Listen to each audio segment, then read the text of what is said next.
주요 리바이벌에 오신 여러분을 주님의 이름으로 사랑하고 축복합니다. 자, 우리 지난 시간에 이스라엘의 역사 시대 이래서 아브라함의 이야기까지 쭉 살펴보았습니다. 한번 과거에 있었던 배웠던 내용들 다시 한번 정리해 보도록 하겠습니다. 성경은 몇 권일까요? 성경은 몇 권? 한 권이잖아요. 맞나요? 성경은 66권입니다. 39, 27, 그래서 구약은 39권, 신약은 27권. 그래서 총 몇 권? 66권입니다.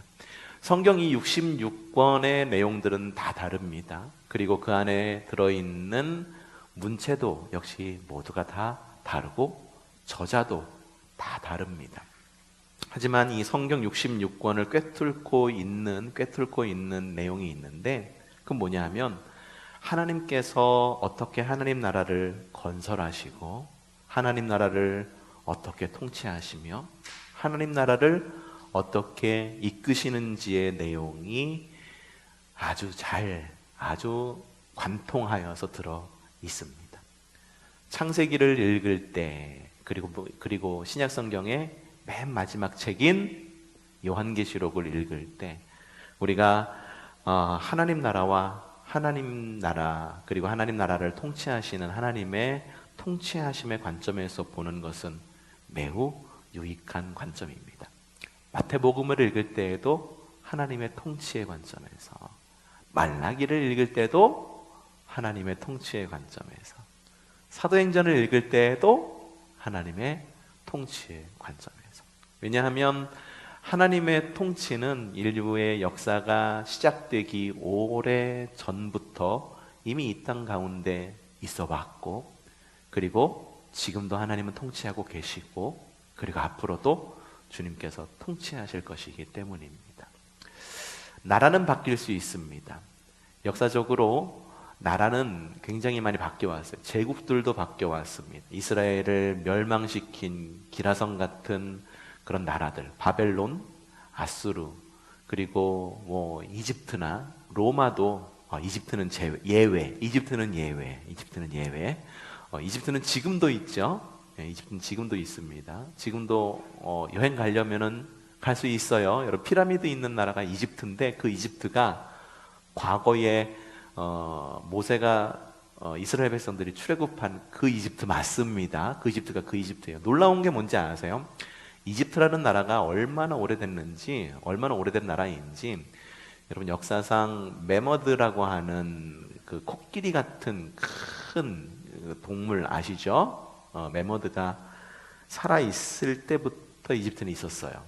굉장히 오래된 나라입니다. 피라미드, 그러니까 인터넷 같은 데 보면은 피라미드를 딱 놓고 4,000년 전 사람들이 야, 그 당시에 이걸 지었단 말이야? 이렇게 얘기할 정도. 그 정도. 4,000년 전이면 엄청나게 오래된 거죠. 기원전에. 그 정도로 오래된 것이 바로 이집트라는 나라. 그러니까 이집트는 제외. 로마라고 하는 나라.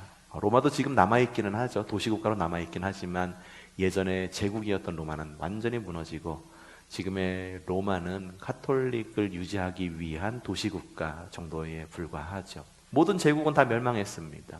다니엘서에 보면은 큰 동상이 나오잖아요. 근데 돌이 날라와가지고 머리도 날아가고 못도 날아가고 그러는데 맨 마지막에 토대만 남게 되는 그런 다니엘의 환상에서 그게 뭐를 뜻하냐라고 물어봤을 때에 다니엘이 그 환상을 그렇게 얘기하죠. 하나님의 나라는 영원하다. 하나님의 통치하심은 과거에도 있었고 지금도 있고 앞으로도 있을 것이다. 변함없는 하나님의 통치. 그렇기 때문에 성경을 읽을 때에도 하나님 나라의 관점에서 성경을 읽는 것은 굉장히 우리에게 유익을 줄 수 있다라고 하는 거죠. 하나님께서는 인류를 구원하기로 작정을 하셨습니다. 모든 인류를 창조하셨죠. 그리고 모든 인류를 창조해서 모든 인류가 타락을 했습니다. 그 타락한 것을 모든 인류를 구원하시기 위해서 제일 먼저 이스라엘을 선택하셨고, 이스라엘 가운데서도 유다 지파 가운데서도 이세 가문 가운데서도 예수 그리스도를 통해서 다시 모든 인류를 구원하기로 작정하신 것, 그것이 바로 하나님 나라의 구원의 스토리다. 자, 그럼 하나님께서 아브라함을 선택하신 이유는 뭘까? 아브라함이 최고의 의인, 믿을 만한 리더십, 절개 있는 신앙인이었기 때문에 아브라함을 선택했다라고 여러분에게 말씀을 드렸나요? 아닙니다. 아브라함은 첫 신앙을 봤을 때 최고의 의인이라 말하기에는 굉장히 어려운 부분도 많았고 믿을 만한 리더십도 아니었어요. 절개 있는 신앙인 아니었습니다. 사건이 있고 사고가 있을 때마다 이리저리 갈대처럼 흔들리던 그런 사람이었죠. 하나님께서 가라 그랬을 때는 용감히 떠났지만 하나님께서 가라 하신 그 장소에 기근이 닥치자 그가 보기에 좋은 땅인 이집트 땅으로 들어간 사람. 이집트 땅으로 들어가서도 그곳에서 자기 아내인 사라를 자기의 동생이다라고 속여서 가족도 지키지 못한 무능한 남편. 그것이 바로 아브라함이었었습니다. 그럼에도 불구하고 아브라함을 부르신 이유는 뭐냐 하면 이거는 하나님의 전적인 선택이었고 전적인 은혜였다라고 하는 거죠. 하나님 나라의 특징이 있습니다. 하나님 나라는 될 만한 자를 선택하시는 것이 아니라 이미 만들어진 자도 선택하는 것이 아니라 전적인 은혜다라고 하는 거예요. 자격과는 상관이 없습니다. 자격 시험 봐서 하나님의 은혜를 줄 만한 사람만 주고 그렇지 않은 사람은 탈락시키는 그런 우리 입시 제도와는 많이 다르다라고 하는 겁니다. 아시겠죠? 그게 은혜예요. 그래서 은혜인 겁니다. 은혜가 괜히 은혜가 아니다라고 하는 거죠. 될 만한 자를 선택한다. 그럼 하나님께서 예수님의 모습으로 이 땅 가운데 오셨을까? 예수님의 모습을 한번 보십시오. 가정 형편을 한번 보세요. 아주 잘 사는 집이었나요? 될 만한 자를 선택하려고 한다면 주님께서 오셨어야 하는 모습은 뭐냐 하면 로마의 왕정에서 왕자의 모습으로 태어나는 것이 바로 될 만한 자의 모습으로 태어나는 것이었을 거예요. 그랬다고 한다면 굳이 십자가를 지실 필요도 없이 왕자의 모습으로 태어나서 아버지 돌아가시면 그냥 왕좌를 이어받아서 명령 한 번만 내리면은 온 나라가 하나님의 나라가 될 수 있었겠죠. 지금으로 말하면 이겁니다. 미국 대통령으로 태어나는 거예요. 그러면은 미국 대통령으로 태어나서 불호령을 내리는 거죠. 전 세계에 야 니들 기독교 국가 안 돼? 어디 독재야? 그러면서 어디 막 그러면서 안 그러면은 니들 나라 옆에다가 항공모함 하나씩 갖다 놓고 망하게 할 거야. 호통치면은 온 전 세계가 기독교 국가가 될 수 있는 가능성이 있기도 하겠죠. 근데 하나님은 그런 방법을 쓰지 않으셨다라고 하는 거예요. 하나님은 그런 방법을 쓰지 않으시고 사람을 선택하신다. 그렇기 때문에 그 가난한 집, 어쩌면 그 집을 생각해 본다고 한다면 먼지가 풀풀 날리고 아버지가 목수셨잖아요. 뭐 석수장이라고 이야기하기도 하지만 목수셨기 때문에 어쩌면은 그 아버지의 작업장에 가까운 곳에서는 그 나무 먼지들이 풀풀 날리는 그런 먼지 날리는 집에서 사셨을 거고, 그리고 사람의 모습으로 오셨기 때문에 넘어지면은 무릎팍도 까지셨을 것이고, 환절기만 되면은 감기에 걸리셨을지도 모르는 그런 모습. 그게 예수님의 모습이었다라고 하는 것. 그렇기 때문에 그 누구보다도 사람을 잘 아시는 하나님, 예수님. 그렇기 때문에 주님께서는 사람을 쓰실 때에도 그가 될성 싶은 떡잎인가를 먼저 보시지 않으시고, 떡잎이 될성 싶으면 굳이 하나님이 개입하실 필요가 없어요. 그러니까 우리가 잘났으면 굳이 하나님이 개입하실 필요가 없죠. 그냥 내 힘으로 하면 되지. 하지만 우리가 부족하니까, 그리고 우리의 힘으로는 뭔가 할 수 없으니까, 특별히 인류 구원의 역사, 내가 묵상하고 참선하고 3000배 올리면은 내 죄가 사해진다고 한다면 굳이 신이 뭐가 필요하겠습니까? 그게 안 되니까 신이 오신 거죠.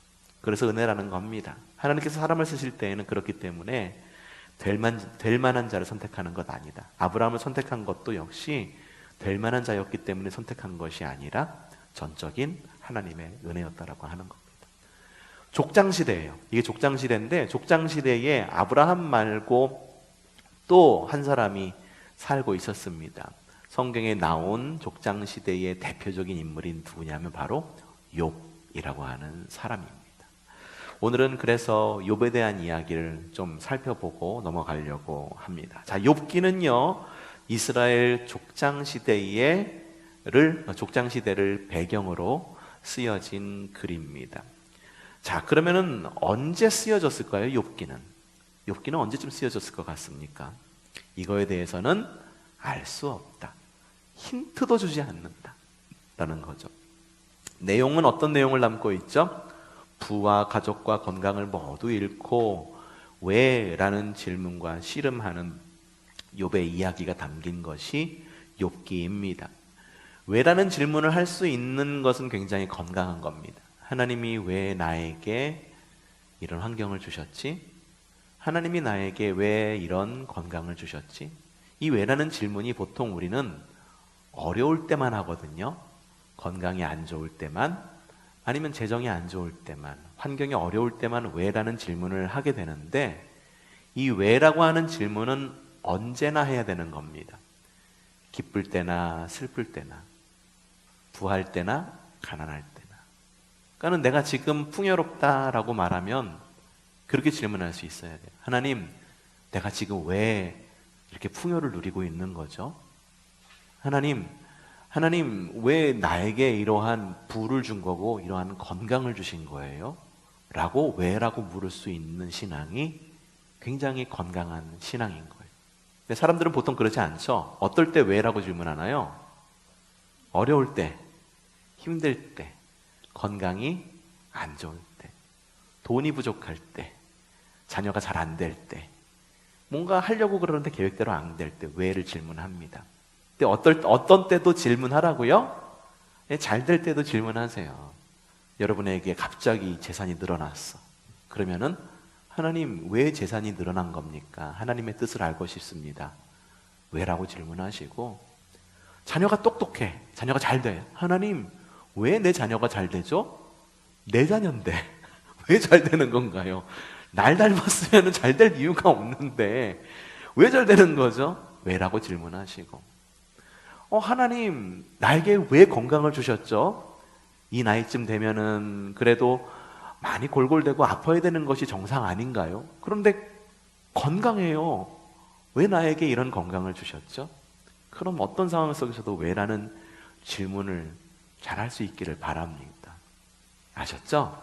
어려울 때만 하는 게 아니다라고 하는 거죠. 근데 욥기는 이 왜라는 질문을 끊임없이 제기를 합니다. 왜냐하면 욥이라고 하는 사람 역시 어려움 가운데 있었기 때문이에요.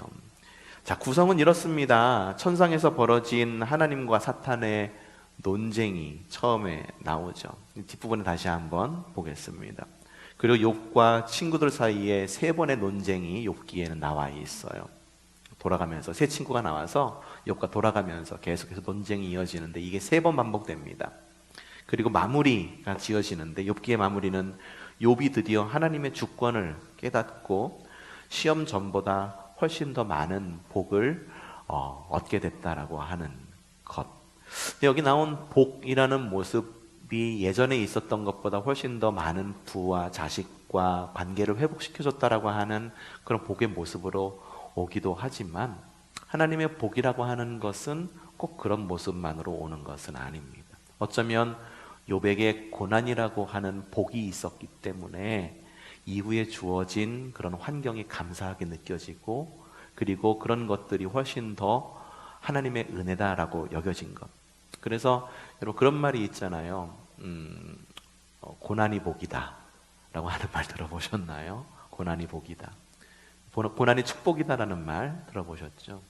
고난을 통해서 사람들은 진정한 행복의 가치를 알게 되고, 고난을 통해서 사람들은 하나님의 통치하심을 배울 수 있어요. 그래서 고난이 복이다. 잘 나갈 때에는 왜라는 질문도 안 하고 하나님을 찾지도 않죠. 그렇기 때문에 하나님께서는 종종 우리에게 고난을 주기도 하시는데, 근데 이 고난이라고 하는 것도 우리가 잘 기억해야 되는 것이, 모든 것이 다 하나님께서 주시는 고난은 아니고, 그렇다고 해서 모든 고난이 다 사탄이 주는 고난만도 아니다라고 하는 것. 고난의 이유를 우리는 분명히 찾아볼 수 있어야 돼요. 과연 내가 하나님, 이게 정말로 악한 영이, 악한 사탄이 내가 하나님 나라를 살아가는데 방해 놓으려고 주는 고난인지를 파악할 줄 알아야 되고, 어떤 경우에는 그런 경우가 있어요. 내가 너무 하나님의 뜻대로 살아가지 않으니까 야, 이 녀석 한번 정신 차려, 이래서 하나님께서 시험하시려고 주는 고난도 있어요. 하나님께서 주시는 시험은 시험이라고 말하지만 사탄이 주는 시험은 유혹이다라고 이야기를 하죠.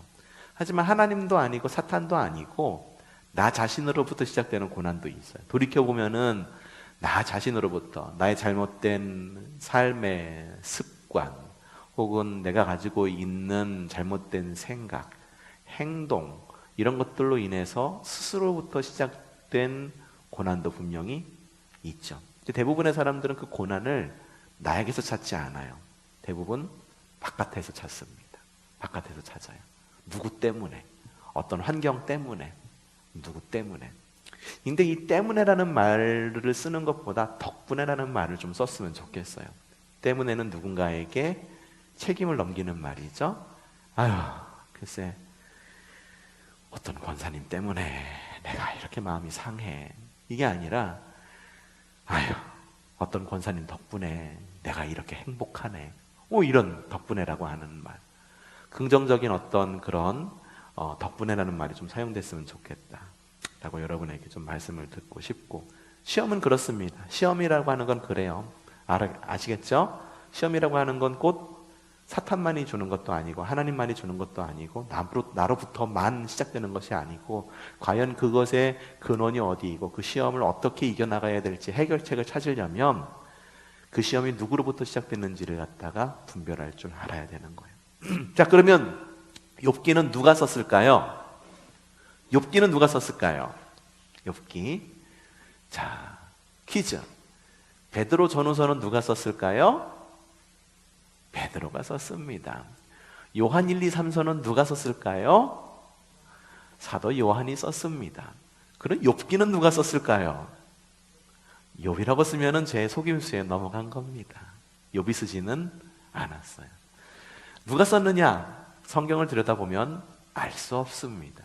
누가 썼는지 알 수가 없습니다.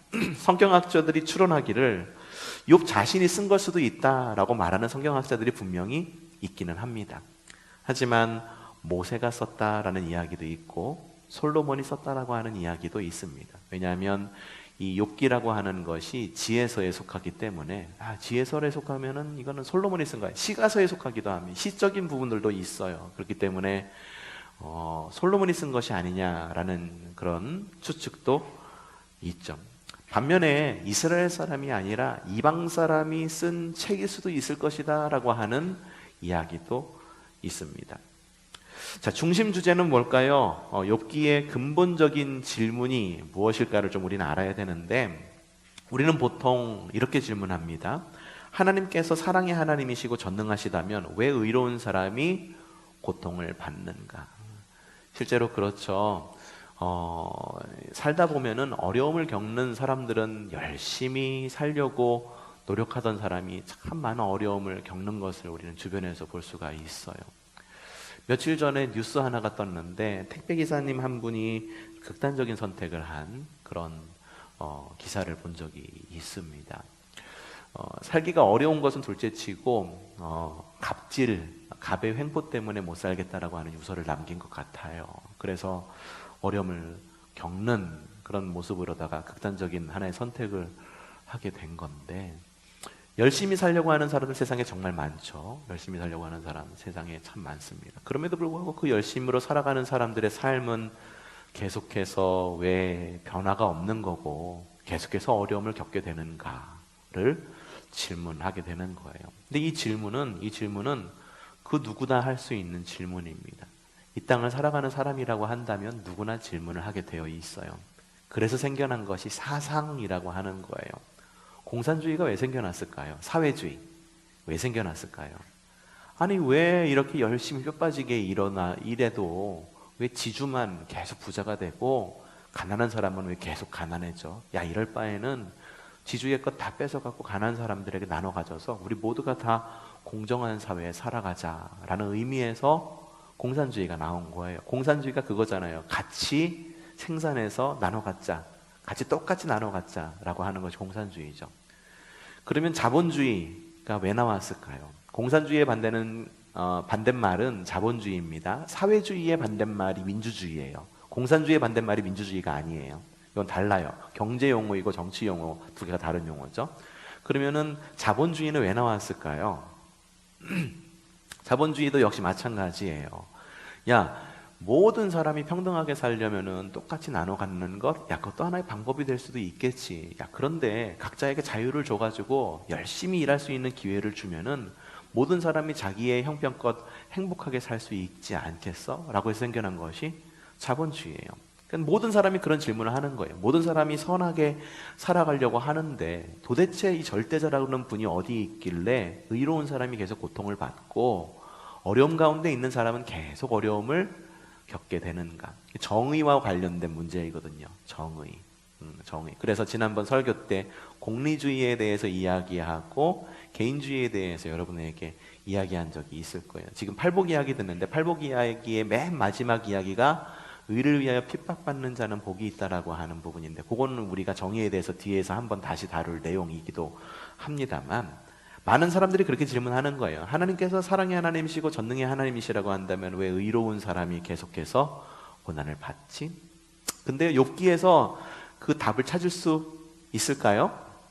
의로운 사람이 왜 고난을 받지? 욥기에서 욥기를 의로운 사람이 왜 고난을 받는가라는 질문을 갖고 욥기를 읽으면 답을 찾을 수 있을까? 욥기가 직접적으로 그 답을 주진 않습니다. 하지만 욥기에서 주는 관심은 어디 있냐 하면은 하나님께서 왜 의로운 사람을 고통받게 하는가에 대한 답을 줄 수는 없지만 고통 그 자체에 대해서, 악 그 자체에 대해서, 정의 그 자체에 대해서 직접적으로 답을 주지는 않지만 그 고통을 통해서 무엇을 배울 수가 있는가, 그리고 그 고통을 우리가 어떻게 이겨나갈 수 있는가에 대한 지혜는 얻을 수 있다라고 하는 것입니다. 그러니까 고통 자체를 관심을 두기보다도 나에게 어려움이 있어.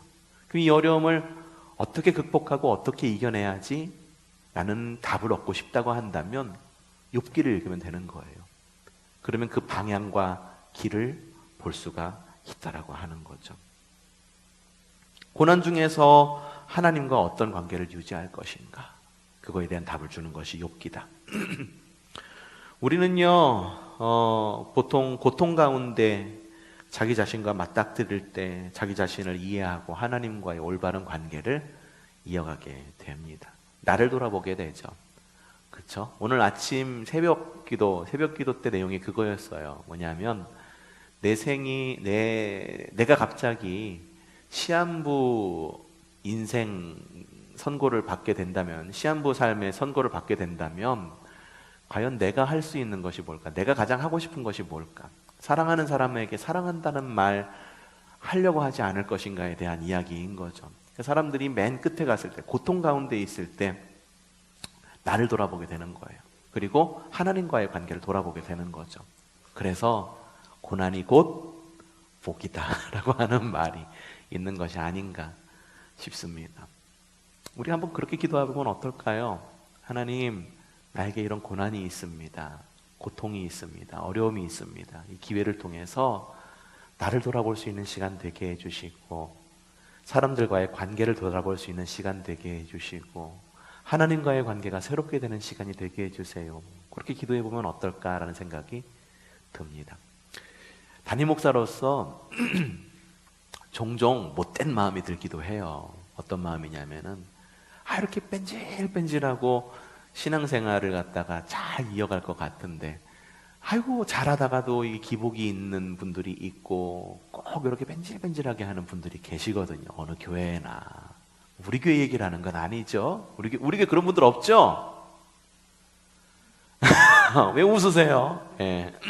우리 교회는 그런 분들을 아직까지는 본 적 없는데 그런 마음이 들어요. 하나님, 그 성도에게 그냥 죽지 않을 정도의 고통 좀 주셔갖고 좀 바르게 정신 차리게 하면 어떨까요? 그런 마음이 좀 들기도 하는 때가 종종 있을 것 같아요. 딴 교회 목사님들은 그런 생각이 좀 들기도 합니다만 어쨌든 그 고통을 통해서 우리가 좀 하나님과의 올바른 관계를 이어가면 어떨까라는 생각이 들기도 합니다. 욥기의 구성은 이렇습니다. 1장 42장은 산문 형식입니다. 이야기의 어떤 그런 이야기 형식으로 기록이 되어 있고요. 읽으면은 재밌어요. 욥이 왜 고통을 받게 됐는지, 그리고 마지막에 어떻게 욥이 잘 회복이 됐는지에 대한 이야기를 재밌게 읽을 수가 있죠. 그 내용이 굉장히 명료하죠. 직접적으로 쓰여져 있습니다. 읽으면 옛날 이야기는 있는 것 같아서 굉장히 이해하기 쉽습니다. 하지만 욥기의 많은 부분, 3장부터 42장까지는 시의 형식으로 분류가 됩니다.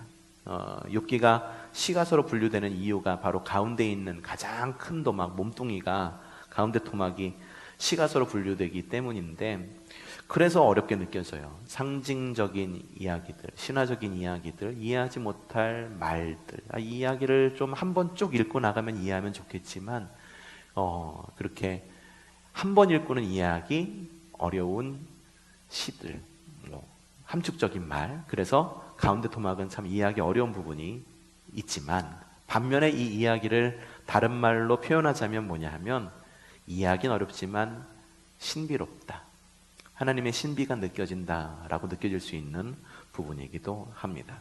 자, 욥은 어떤 사람이었을까요? 욥은 모든 면에서 탁월한 사람이었습니다. 성경에 보니까 그렇게 적혀 있어요. 죄를 멀리한 사람이었다라고 이야기하고 있습니다. 죄를 가까이 하지 않고 하나님을 경외하고 살아갔던 사람입니다. 그렇기 때문에 모든 면에서 탁월했고 신실한 사람이었다라고 이야기하죠. 뒷부분에 보면은 이 결론 부분에 가면 욥이 어떤 사람이었는지에 대한 결말이 나오게 되는데, 넘겨보실 때 조금 이따 넘겨보셔도 되시고요. 또한 욥은 엄청난 부자였었습니다. 양이 7,000마리, 약대가 3,000마리, 황소가 500마리, 나귀가 500마리. 그래요.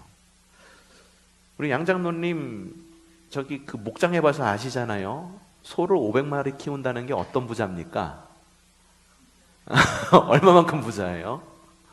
그쵸? 엄청난 부자인 거죠. 근데 소만 500마리가 있었던 것이 아니라 양이 7,000마리, 약대가 3,000마리, 나귀가 500마리까지 있었던 엄청난 부자예요. 걸어다니던 중소기업이 아니었을까라는 생각이 들기도 하고. 가정 환경은 어땠느냐? 좀 이렇게 좀 잘 사는 집 보면은 야, 좀 가정에 좀 불화가 있으면 좋겠다라고 하는 인간적인 그런 질투심이 생기기도 합니다만, 가정 또한 평화로웠어요. 풍요로운 가족이었고 평화로운 가족이었고 행복한 가정이었습니다. 7명의 아들, 3명의 딸.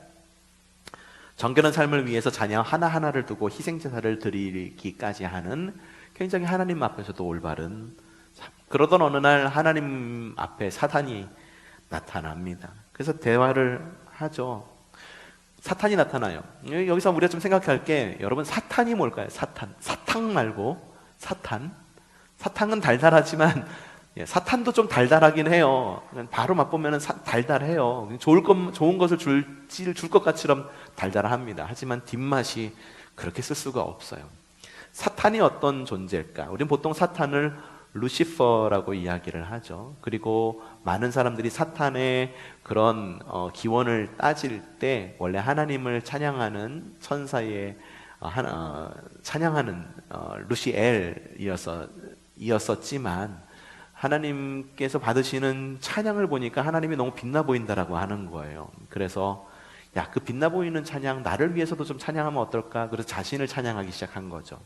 그러자 그때 마음 가운데 교만이 들어오고, 오히려 하나님을 대적하는, 정반대로 대적하는 루시엘에서 루시퍼로 바뀌었다라고 하는 것이 우리가 알고 있는 사탄의 어떤 기원이고 정체죠. 근데 이 이야기는 성경에 나와 있어요. 그쵸? 어디에 나와 있나요?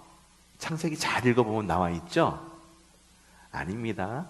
창세기에 나와 있지 않아요. 그럼 출애굽기에 나와 있을까요? 출애굽기도 나와 있지 않아요. 어디에 나와 있을까요? 이거는 성경 외경에 등장을 합니다. 우리가 가지고 있는 성경, 이 정경 안에는 들어있는 이야기가 아니고, 성경이 정경화되는 과정 가운데에 성경으로 쓰기에, 우리의 정경으로 쓰기에는 뭔가 부족하지만 그래도 참고할 만한 책이다라고 모아놓은 것이 외경입니다. 이 가톨릭에서는 외경을 뒤에 성경 뒤에 이렇게 붙어 있는 것이 있어요. 가톨릭 성경을 보면은 외경을 볼 수가 있어요. 거기에 적혀 있는 글이다라고 하죠. 성경 가운데에 외경에도 들지 못한 성경이 있는데 그걸 위경이라고 말합니다. 이거는 성경에 완전히 다른 이야기를 쓰는 것. 그 외경으로도 삼지 못할 이야기를 담고 있는 것이 위경이다라고 이야기를 하죠. 거기에 나와 있는 것이 바로 사탄의 이런 기원에 대한 이야기예요. 근데 성경에도 사탄에 대해서 아주 간략하게 나와 있는 부분이 있는데 이사야서 14장 12절부터 15절까지의 사탄의 기원에 대해서 나와 있습니다. 한번 읽어볼까요? 웬일이냐 너 아침의 아들 새벽별아 내가 하늘에서 떨어지다니 민족들을 짓밟아 맥도 못 추게 하던 네가 통나무처럼 찍혀서 땅바닥에 나뒹굴다니 내가 평소에 늘 장담하더니 내가 가장 높은 하늘로 올라가겠다. 하나님의 별들보다 더 높은 곳에 나의 보좌를 두고 저 멀리 북쪽 끝에 있는 산 위에 신들이 모여 있는 그 산 위에 자리 잡고 앉겠다. 내가 저 구름 위로 올라가서 가장 높은 신분과 같아지겠다 하더니 그렇게 말하던 내가 스올로 땅 밑 구덩이에서도 맨 밑바닥으로 떨어졌구나. 이 이사야서에 나와 있는 말씀이죠. 여기 보면은 새벽별아라고 적혀 있죠. 이게 세번역이기 때문에 새벽별아라고 나와 있는데 여러분들이 가지고 있는 성경책인 개역개정에는 계명성아라고 나와 있어요. 계명성이 실제로 있는 별입니다. 지구를 둘러 태양계에 있는 하나의 행성을 뜻하는데 어떤 행성일까요? 지구를 둘러싸고 태양계 행성 수금지화 목토 천해 명 수성 금성 지구 수금지화 화성 목성 토성 천천왕성 해왕성 명왕성 발음이 안 되네. 이 별들 가운데에 이 행성들 가운데에 계명성은 뭘 보고 계명성이라고 말할까요? 새벽별이라고 말할까요? 새벽녘이 되면은요, 동쪽 하늘에 굉장히 빛나는 새별이 있습니다. 굉장히 빛난다라고 하는 거는 어떤 빛나는 물체에 반사돼서 가장 빛나는 경우가 있고 지구에서 가깝기 때문에 더 밝게 빛나는 경우가 있어요. 그러면 지구에서 멀기 때문에 빛나는 경우는 제쳐두고 가장 가까운 별 수, 금, 지, 화 지구가 여기 있으니까는 수, 금성, 화성 둘 중에 하나겠네요. 금성과 화성 가운데에 뭘까요? 우리 다수결 투표로 한번 결정해 봅시다. 자, 금성이다. 아무나 내리시고 화성이다. 내리시고 화성은 수원 밑에 있는 게 화성이고요. 금성을 말합니다. 금성은 영어로 비너스라고 이야기하고 그리고 또 다른 말로는 The Morning Star라고 이야기를 합니다. 아침에 가장 빛나는 별. 또 하나 이 금성의 또 다른 이름이 있는데 루시퍼입니다. 금성의 또 다른 이름이 루시퍼입니다. 이게 루시퍼라는 이름을 이야기했을 때 외국 사람들이 이 금성으로 이해할까? 글쎄 이해할 수 있는 사람이 있을까라는 생각이 들기도 합니다만 아마 루시퍼라고 하는 것이 어떤 이런 신화적인 의미에서 어떤 그 신화학을 배운 사람이라고 한다면 금성 루시퍼 하면 금방 알아들을 수 있지 않을까라는 생각이 들기도 하죠. 사탄은 바로 그런 존재예요. 사탄이 나타나서 하나님을 막 이렇게 하나님도 유혹하려고 합니다. 그래서 욥기 1장 8절에서 12절에 보면 하나님과 사탄의 대화가 나오고 있죠. 하나님께서 말씀하십니다. 주님께서 사탄에게 말씀하셨다. 너는 내 종 욥을 잘 살펴보았느냐? 이 세상에는 그 사람만큼 힘이 없고 정직한 사람, 그렇게 하나님을 경외하며 악을 멀리하는 사람은 없다. 하나님이 인정하는 사람이 된 거예요. 욥이 그런 사람이야 라고 말하니까 사탄이 말합니다. 9절부터 11절 요약 말씀이에요. 자막으로는 안 나갑니다. 당연히 욥은 사탄이 이야기하는 거예요. 당연히 욥은 자신이 원하는 모든 것을 당신이 주는 하나님을 사랑한다고 고백할 것입니다. 그러나 그의 재물을 모두 빼앗고 그의 일거리도 빼앗고 그의 가족들을 모두 떠나보내십시오. 그의 건강까지 한번 앗아가 보세요. 그럼 분명히 욥은 당신을 저주할 것입니다. 지금 우리말로 고치면 이거예요. 아유, 주님 그거 당연한 거 아니에요. 먹고 살만 하니까 주님 잘 믿는다라고 하는 거죠. 자녀들도 똑똑하니까 그런 거죠. 예? 아유, 한번 하나님이 주신 선물이라고 한 거 한번 다 뺏어보세요. 재산도 한번 하나님께서 뺏어가 보시고요. 일자리 잃게 해보시고, 가족들 모두 한번 죽게 해보세요. 건강도 한번 어렵게 해보세요. 그가 어떻게 반응하나? 분명히 그는요, 하나님 떠나갈 거예요. 하나님 저주하고 떠나갈 거예요. 실제로 그래요. 사람들은 이 모든 것을 겪지 않아도 요 가운데 하나만 겪어도 하나님을 저주하고 떠나갑니다. 재산이 없어지거나 일거리를 빼앗기거나 가족들이 떠나거나 건강이 없어지거나 반대에 있는 사람들도 있어요. 그 중에 하나만 겪어도 하나님과 더 친밀해지는 사람도 분명히 있습니다. 하지만 많은 사람들이 조금만 어려움을 겪으면 어떻게 해서든 게으름을 피우려고 하는 것이 사람의 그런 심리입니다. 코로나 겪어봐서 아시잖아요. 그렇죠? 많은 교회들이 지금 어려움을 겪고 있는데 어려움을 겪는 이유가 뭔지 아세요? 말씀을 사모하고 예배를 사모하는 사람들은요, 코로나 때문에 정말 나오기 어려웠던 사람들을, 그리고 어떤 사람들이든지 나오고 싶은 모든 성도가 다 똑같은 상황이에요. 근데 정말 나오고 싶었던 사람이 있었고, 야, 여기 외에 좀 쉬고 싶다라고 하는 사람들이 교회 내에 있었던 거예요. 다른 교회들도. 그러다 보니까는 지금 어쨌든 대면 예배가 제한적으로나마 우리가 가능하잖아요. 근데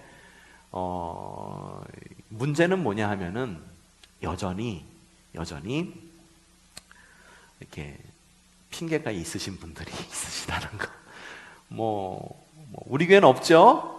예, 다들 이렇게 예배를 사모하셔서, 물론 코로나가 이렇게 대면 예배를 할 당시에 이렇게 다시 재개됐을 때 몇 주 안 돼, 지난주부터 우리가 대면 예배가 제한적으로 허용이 됐잖아요.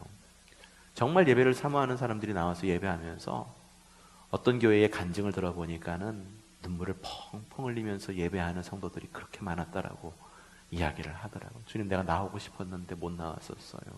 그런데 그 반면에 목사님들의 이야기를 들어보면 뭐냐 하면은, 아유, 목사님, 그래도 회복되려면 멀었어요. 아직 사람들이 너무 두려움 가운데 있고, 그래서 이왕 쉬는 거 좀 더 쉬고 싶다는 성도들도 많아요. 그런 분들도 있다라고 그러더라고요. 그러니까 지금 사탄이 말하는 게 그거예요. 뭐냐면, 누릴만 하니까, 살만 하니까 주님 안 찾는 것 아닙니까? 하나님이 말씀하십니다. 욥기 1장 12절 말씀 요약입니다. 내가 그 소유물을 다 내 손에 붙이겠다. 오직 그의 목숨만은 손대지 말아라. 야, 주님이 이렇게 말씀을 하시고 일부 어떤 고난을 허락을 하십니다. 그 이후부터 욥의 고난이 시작이 되는데, 수요 리바이블 여기까지 진행하겠습니다. 우리 다다음 주에 뵙겠습니다.